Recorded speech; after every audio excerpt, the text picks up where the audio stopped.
हाय दोस्तों, welcome back to my channel mommy and आद्या।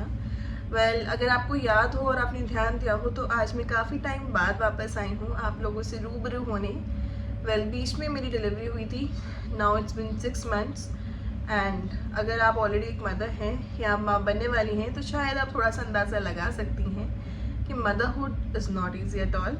और एक छोटे बच्चे के साथ प्लस एक टॉडलर के साथ जो है मैनेज कर पाना थोड़ा सा डिफ़िकल्ट हो जाता है। और इसी वजह से मैं एक ब्रेक पर थी to give time to both of my kids and to myself also. दोस्तों, प्रेगनेंसी के बाद की जो आपके फर्स्ट 40 डेज़ होते हैं वो काफ़ी डिफ़िकल्ट होते हैं कि मेरी नॉर्मल डिलीवरी रही दोनों टाइम, तो इसलिए सी सेक्शन का मुझे बहुत ज़्यादा आइडिया नहीं है। बट हाँ, एक चीज़ मैं ज़रूर कह सकती हूँ और मैं जानती हूँ कि दोनों ही केसेस में स्टिचेस आते हैं मदर के, और दोनों ही केसेस में क्योंकि आपने बेबी डिलीवर किया है मदर वीक हो जाती है, आपकी बॉडी वीक रहती है। और क्योंकि आप एक छोटे से बच्चे को संभालते हैं तो आपकी रातों की नींद उड़ जाती है। तो सिर्फ इमोशनल लेवल पर नहीं बट एक फ़िज़िकल लेवल पर भी काफ़ी ज़्यादा आपको जो है सपोर्ट की और स्ट्रेंथ की ज़रूरत होती है। Inner strength plus outer strength also. सो आज हम बात करने वाले हैं अबाउट द फर्स्ट 40 डेज़।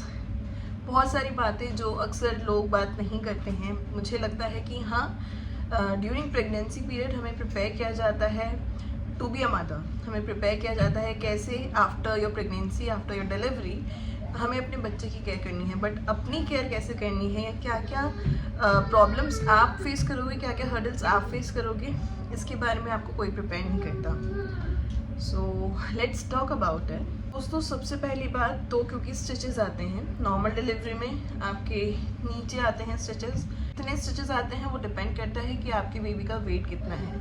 अगर आपके बेबी का वेट 4 या 4 किलो से ज़्यादा का है, ज़्यादा स्टिचेस आते हैं। अगर कम वेट है तो आपके स्टिचेस कम आएंगे। ये स्टिचेस आपके दोनों केसेस में आते हैं, बी इट नॉर्मल डिलीवरी और सी सेक्शन। सी सेक्शन में आपके जो है पेट पर कट आता है और दोनों ही केसेस में आई गेस बैठने में बहुत ज़्यादा दिक्कत होती है, क्योंकि सी सेक्शन में अगर आप बैठोगे तो आपके पेट के ऊपर पूरा जोर पड़ेगा। सो ऑब्वियसली बैठने में बहुत डिफ़िकल्टी होती होगी। और नॉर्मल डिलीवरी में भी आपसे बिल्कुल नहीं बैठा जाता है। एटलीस्ट 15-20 डेज़ तो बिल्कुल भी नहीं बैठ सकते हो। मतलब बैठ सकते हो, एटलीस्ट 15-20 डेज़ तो आप नहीं बैठ पाते हो। बहुत ज़्यादा प्रॉब्लम होती है। अच्छा, नॉर्मल डिलीवरी के टाइम में प्रेशर इतना ज़्यादा लगता है कि आपके हेमरॉइड्स यानी कि पाइल्स, हिंदी में इसे बवासीर भी बोला जाता है, मस से आपके फूल जाते हैं, जिस कारण आपको बहुत ज़्यादा दिक्कत महसूस हो सकती है स्टूल्स पास करने में। अगर आपकी सेकेंड या थर्ड डिलीवरी है तो मे बी आपकी प्रॉब्लम और ज़्यादा बढ़ जाए और उस केस में आपको मेडिकेशन की ज़रूरत होगी। थर्ड हम आते हैं कि आपको पूरी रात समझ लीजिए ऑलमोस्ट जगना पड़ता है, क्योंकि आपका जस्ट बॉर्न बेबी है तो ऑलमोस्ट 2 आवर्स की गैप पर बेबी को फीड कराना पड़ता है। ज़रूरी नहीं है कि 2 आवर्स की गैप पर ही कराए, कभी कभी किसी बच्चे को और थोड़ा जल्दी भूख लग सकती है, किसी बच्चे को थोड़ा लेट लग सकती है। It depends on the baby, but at least first 15-20 days तो बच्चे को भूख जल्दी लगेगी ही, क्योंकि it is the only food source for baby. सिर्फ आप मदर मिल्क अगर आप बच्चे को ब्रेस्ट फीड करा रहे हैं, नहीं तो फॉर्मूला मिल्क जो भी आप बच्चे को मतलब उस वक्त प्रोवाइड करा रहे हैं, it is the only food source for baby. और क्योंकि वो लिक्विड होता है, बेबी को बार बार टॉयलेट आते हैं तो बच्चे का पेट खाली हो जाता है। माँ की नींद ऑलमोस्ट गायब ही रहती है, आप ये समझिए। इसके लिए मैं ये कहूँगी कि जब भी आप बच्चे को फीड कराते हो तो आप अपने घर के किसी बड़े मेंबर को या फिर कोई भी जो आपका हेल्पिंग हैंड हो घर में आपके साथ से हेल्प ले सकते हैं। वो बच्चे को जिस दौरान आपने फीड करा दिया है उसके बाद कोई भी आपका घर का मेंबर बच्चे को सुला सकता है, थोड़ी देर खिला सकता है, उस बीच आप थोड़ा बहुत रेस्ट कर सकते हो। नेक्स्ट मैं कहूँगी कि अक्सर जो है फीडिंग पोजीशन हमें बैठने की बताई जाती है, बट नॉर्मल डिलीवरी में बहुत प्रॉब्लम होती है बैठने में। मैं ये आपको इसलिए बता रही हूँ क्योंकि मैं खुद फेस कर चुकी हूँ, एक बार नहीं 2 बार, दोनों टाइम काफ़ी जो है दिक्कत होती थी बैठने में। स्टार्टिंग डेज में तो बहुत ही ज़्यादा प्रॉब्लम रहती है।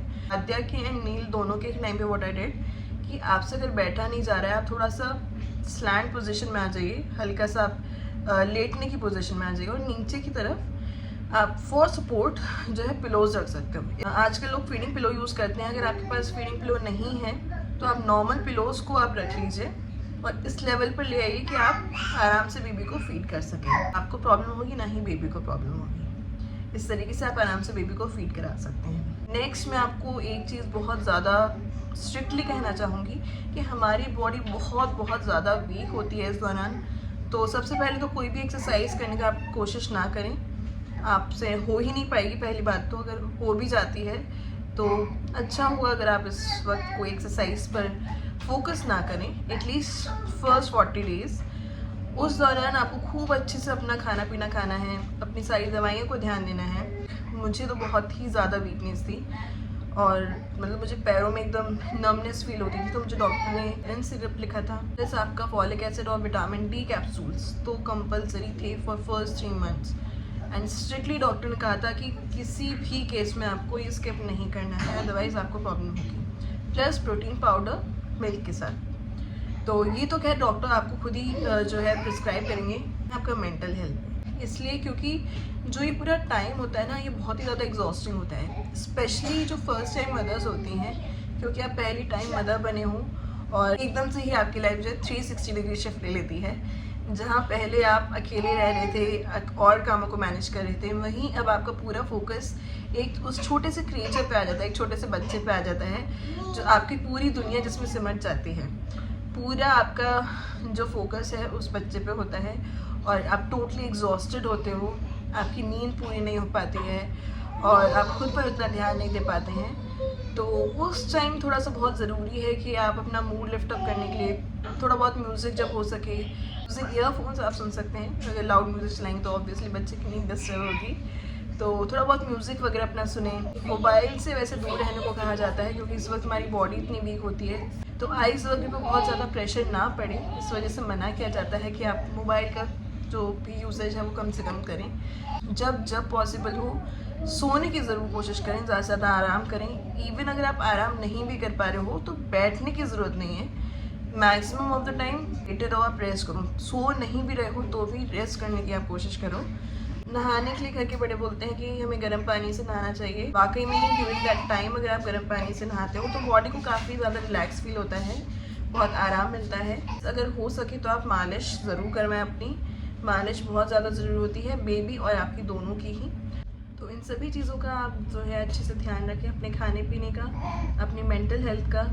और जैसे ही आपके 40 डेज़ ओवर होते हैं, 40 डेज़ के बाद माना जाता है कि आप बाहर जा सकते हैं। एक पूरा वो टाइम पीरियड, पूरी साइकिल पूरी हो गई एक मदर के लिए, उसको स्ट्रॉन्ग होने के लिए। हालांकि वीकनेस तो रहती है आगे भी, उस स्ट्रेंथ को बिल्डअप करने में टाइम लगेगा, प्रॉपर टाइम लगेगा, बट फिर भी वो पर्टिकुलर जो आपका टाइम है थोड़ा बहुत आपको स्टेबल होने में, वो आपका टाइम पीरियड जब पूरा हो जाएगा उसके बाद बाहर जाइए, खुद को अच्छे से पैम्पर करिए, जो भी आपको अच्छा लगता है वो सारी एक्टिविटीज़ कैरी आउट करिए और जितनी ज़्यादा हेल्प हो सकती है और उसे हेल्प भी लीजिए। Because being a mother is not that easy मेरे हिसाब से।